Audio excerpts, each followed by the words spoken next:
L'histoire des Berbères d'Ibn Khaldoun, volume 1, suite, page 140. Coup d'œil sur l'histoire des Berbères depuis les temps qui ont précédé la conquête musulmane jusqu'à l'avènement de la dynastie Aghlabide. On lit en note. Cette esquisse fournit des renseignements précieux, mais elle est malheureusement trop concise.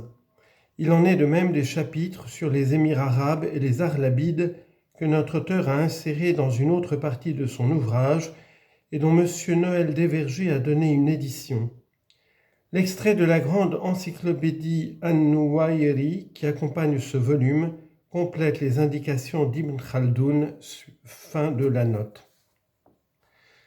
On sait par les ouvrages qui traitent de la conquête de l'Ifriqiya et du Maghreb et par l'histoire des apostasies et des guerres par lesquelles les Berbères se signalèrent ensuite, que ce peuple formait plusieurs branches et se composait de tribus sans nombre. Ibn al-Raqiq raconte que Moussa ben an-Nusayr, après la prise de Sekyouma, écrivit en ces termes à Al-Walid ben Abdelmalek: « Votre quin des prisonniers faits à Sekyouma monte à 100 000 individus. » Et que ce calife lui répondit par une lettre renfermant ces paroles: « Ô malheureux, j'y vois encore un de tes mensonges. Ce lieu dont tu parles aura donc été le rendez-vous de toute la nation. » Fin de citation. Depuis le Maghreb el-Aqsa, le Maroc actuel ou l'Occident éloigné des musulmans, jusqu'à Tripoli, ou pour mieux dire jusqu'à Alexandrie, et depuis la mer Romaine ou Méditerranée jusqu'au pays des Noirs, toute cette région a été habitée par la race berbère, et cela depuis une époque dont on ne connaît ni les événements antérieurs, ni même les commencements. La religion de ce peuple, comme celle de toutes les nations étrangères de l'Orient et de l'Occident, était d'abord le paganisme. Il arriva cependant de temps à autre que les Berbères professaient la religion des vainqueurs, car plusieurs grandes nations les avaient tenus dans la sujétion. Les rois du Yémen, au dire de leurs historiens, quittèrent leur pays plus d'une fois pour envahir l'Afrique, et en ces occasions, les Berbères firent leur soumission et adoptèrent les croyances de leur nouveau maître. Ibn al-Kalbi rapporte que Himayr, le père des tribus yéménites, gouverna le Maghreb pendant 100 ans, et que ce fut lui qui fonda les villes de ce pays, telles qu'Ifriqiya et Sicile. Les historiens s'accordent sur le fait d'une expédition entreprise contre le Maghreb par Ifriqus ben Sayfi le Tobba, roi du Yémen.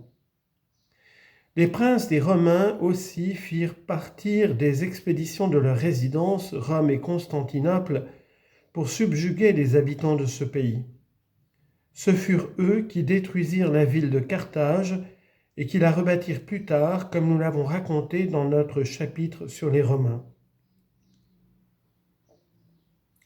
Ils fondèrent aussi sur le bord de la mer, dans les provinces maritimes de l'Afrique, plusieurs villes devenues ensuite célèbres et dont les édifices et les débris qui restent encore attestent la grandeur ainsi que la solidité de leur construction. Tels étaient Sbaïtla ou Soufetoula, Djelloula ou Oussalitanum, Mernak, Utaka, Utik, Zana ou Zama, et d'autres villes que les Arabes musulmans détruisirent lors de la première conquête.